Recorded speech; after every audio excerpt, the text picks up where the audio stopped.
Her third question was pertaining the menses. It is currently irregular and it increases. You can actually determine whether this is a period or not, and this bleeding is the period bleeding or the haid or an irregular bleeding, which is known as istihada in fiqh.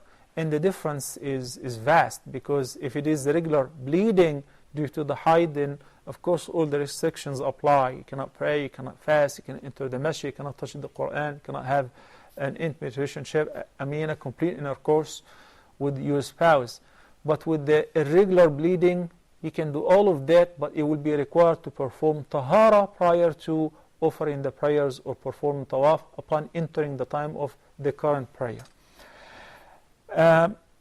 If the period changes, exceeds the regular number of days, it was 5 in the first month, as long as the first month exceeded that to 6 to 7 to 8, even to more, as long as the bleed is continuous, then this is a part of the period itself. This is a part of the period itself.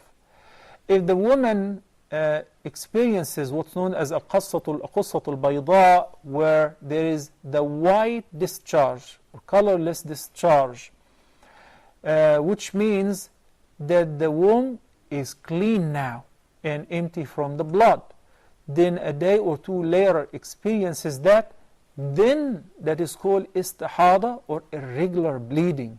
Irregular bleeding. But if the bleeding is continuous without seeing this clear discharge after the regular number of days, without seeing that, then that's called still within the period, even if it exceeds the regular number of days. I hope this is clear. If it is not as clear, you can clarify further more in details via email, and inshallah I'll be more than happy to answer that. Women issues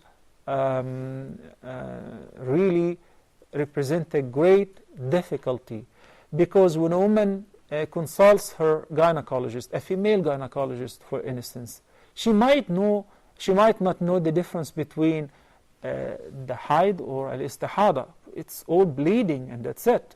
She is worried about the hygiene, but she's not worried about the cleanness pertaining the tahara, which will enable the woman to pray, to fast, to continue the rest of her regular activities during the state of tahara.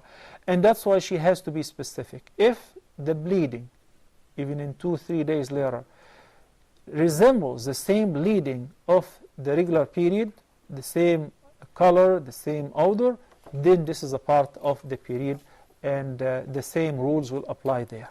Wallahu a'lam.